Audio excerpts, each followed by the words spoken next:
Hello, guys. Happy New Year. Happy something. I mean, that was It's ages been a ago. while. Anyway, Happy post-lockdown. that's true. My name is Walter, And I'm Chidozie. and this episode, in fact, there's so much to unpack. A few days ago, there was this Twitter thread that's made the rounds on Twitter, of course, and spilled over to Facebook and everywhere else because everybody was talking about it. Apparently, someone who used to be like a self-proclaimed feminist king. A man. Yes, it's important to note that this person is a man. Came on Twitter to talk about how he was officially stepping down from his throne to become he's leaving secular feminism for a more Christ-ordered feminism, which means, let's just take a look at what some of the things he said. Some things to make note of is that he says apparently secular feminism clashes with his faith now, because some of the beliefs do not corroborate the gospel of Christ that has saved him. Yay for him, I guess. And then such, in his words, extreme leftist ideologies such as sexual liberation, LGBTQ, prostitution, just to name a few, are things that are not authenticated by his Christian faith, and so he's going to dump those on the wayside. But he's not against. He doesn't mean he's now in favor of misogyny. He's still going to fight misogyny, but it's just that he will also still fight for the humanity of women. Just that he only fights misogyny to the extent that it's not in line with his Christian faith. But the funny part of it is a lot of the practice he's referencing in his tirade is misogynistic. So how do I understand that human beings can be very contradictory, but it's just it's really funny to me thinking in terms of calling a lot of this feminist ideas and precepts, characterizing them as extreme, and then in the same breath saying that you are going to still be anti-misogyny.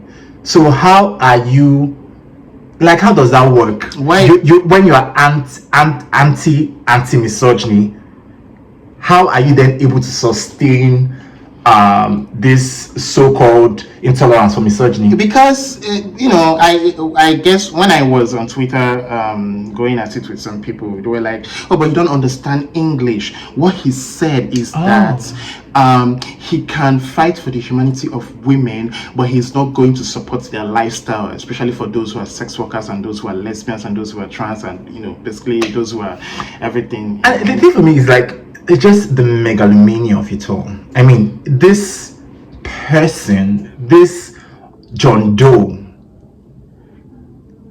put out a press release to tell, those who care that he is no longer going to, his feminism is not a feminism.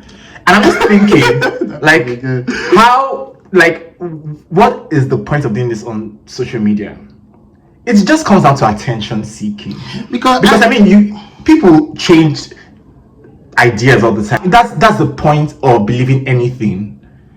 You have to be open to growth. You grow, your ideas are change over time. They get better over time, or in this case, worse over time. That happens.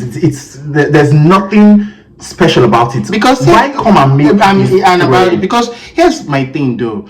If you at some point, if you suddenly believe a different thing from what you used to believe, and such an issue comes up on the social media, it's sort of must for you to weigh in.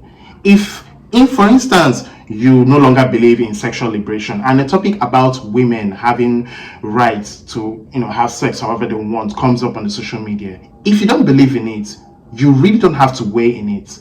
Like, you don't have to say anything if your stance has now changed to, oh, I no longer believe in that.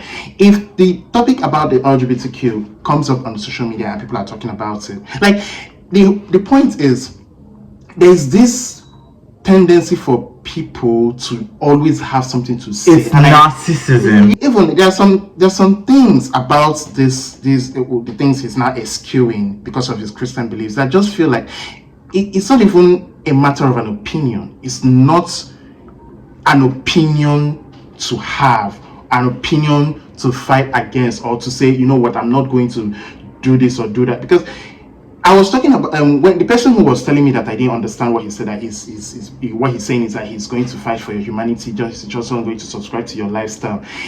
And this is the luxury that people who are in the majority, like heterosexual people, this is the luxury they can afford, to think of somebody's life as a lifestyle or as an opinion. Oh, I'm just going to I'm agreed to disagree with you. It doesn't, this isn't, it's not a debate. It's not something we get to a point where we'll be like, oh, okay, you know what, right now your rights to marriage, or your rights to have sex, or your right to live, or your right to gather is just an opinion I'm going to have to disagree with. It's not, you know. And I find it very bewildering how you want to fight for the humanity of someone, for instance, a lesbian woman, and not like how would that conversation happen, really, if it's a debate that comes up on the social media and you come in to weigh in, and it is a debate that is contesting the humanity of a queer woman. How do you have that conversation? Me personally, where I am right now is, you know, I'm always open to debate. I will not, like, I think people are entitled to say whatever, you know, it's your business. Like, I will not support Muslim anybody. But the thing is, you know, like everything else, like actions, words have consequences. So if you're saying something, you should be, you know, willing to bear the consequences. My issue really with this guy is not that he's saying what he's saying. Nobody cares. My issue is how he's saying it. Is that self-importance to think I am going to step on a podium and reference all this quote-unquote social work he does, where we really need to, something we also need to do is in terms of like in activism, we really need to be more careful in defining what activism is. You know, you plagiarize a feminist article you read somewhere every 3 to 5 days on your Twitter timeline, and somehow oh you are the Khaleesi of women. Like it's so annoying. Like, reading that thread, I was beyond incensed. Like, who the fuck does this man think he is? And this is the reason why, you know, men should not call themselves feminists. Oh, really? Yes, it's because, like, my argument when it comes to this issue, I'm somewhere in the middle. It depends on what your argument is. If your argument is men shouldn't call themselves feminists because our issues are so siloed and blah blah, or our issues are so different, and the only way to address things is through a siloed approach, I don't agree with that. But in terms of, you know, men taking up so much space, right? Just imagine all the attention this buffoon got for no reason at all. Men taking up so much space, and I mean, because of the sort of power dynamics we have in our society, men are more likely to more easily garner attention around certain things, right?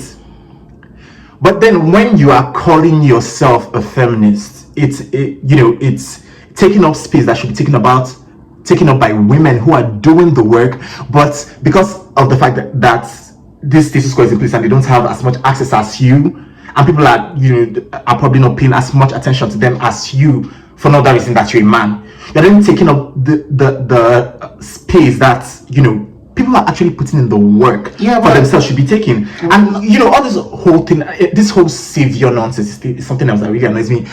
in terms of like talking about like LGBT people and women, is like, exactly that's why are you positioning yourself in that way? Like, these people are not doing that. Exactly, that's the point. That's are you mad? That's exactly what rankles with me, because it's not really about what you call yourself or what you don't call yourself. It's about the position you are addressing that your allyship from, because I feel like he's not speaking. No. In fact, I'm not talking about him now. I'm not talking about. I'm just. I want to be clear on, you know, like what I feel, the language, the position that people who identify with a struggle that isn't theirs should come from. It's from a position of listening, supporting, and encouraging. You know, it's not a position where you assume yourself to be the narrator of that story. Yeah, and also like using the this is a word I'm coming to hate, the privilege that you have, you know, putting it to use to make things better for exactly. And so, you know, to come and centralize yourself in. First of all, like, seriously, what's the why do we need to know what you're talking about? Why did we need to know what he said? We didn't need to know. No reason for it, except, you know, look at me. We didn't need to know it. So now, in those few days, the topic was all about him in a feminist space, you know. So it's very upsetting. Like, because only people who are in a minority will understand this, because, you know, there were lots of men who were really, because I think anybody who has self-awareness should know this. I guess, but, you know, it's more enforced. Like, people who know, who understand, especially people who are so aware of their position in the pecking order, in the society, that they need to be freer than where they have been placed. And so, you know, because I know that it's not even all minorities that even get this, because there are some people who are so privileged that, you know, they brush it off as, you know, well, it's one of those things or something like that. But, you know, especially, it's just when it's important as somebody who is allied to a movement that isn't yours, or to struggle. So annoying. Talking about, my legs are shaking. Like, what? To be less about making that narrative yours, and more about being in the shadows, because that is where you should be. You know, you've been so privileged, or you've been in such a place where your story, your struggle, allyship is about amplifying, yes, not centralizing. Exactly. And something else, like, I think it's actually really central to this, is just how a lot of what we are now calling activism is just narcissism playing out. Because what in the world? Social media has made it so easy for people to claim titles that don't belong to them. So, you know, when you've said a few things on social media, it's like, oh my god, look at me. You know, it becomes like this man put out a press statement to address nothing but the fact that he's stepping down. Like, who the fuck are you?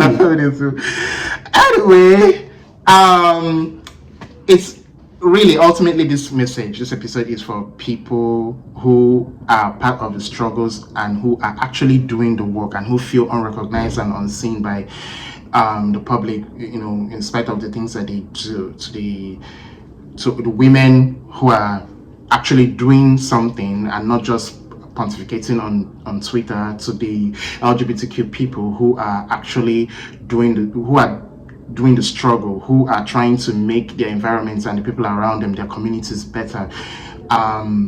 This is to all of them. You know, do not listen to the noise. You know, do not get distracted by the noise. Focus on what you're doing, and just, it's a day at a time. And also, like, social media and all these other platforms and every medium, you know, that's available to pass a positive message across, or to get people to galvanize around issues, is very, very important. Right. But ultimately, you know, the goal, the focus is on the work, not on any one individual person. Yeah. When you are involved in a movement to make things better on any front, that is the focus, and that should always be the focus. So that's actually for today. Until we come your way next time, I'm Chidozie. And I'm Walter. Bye.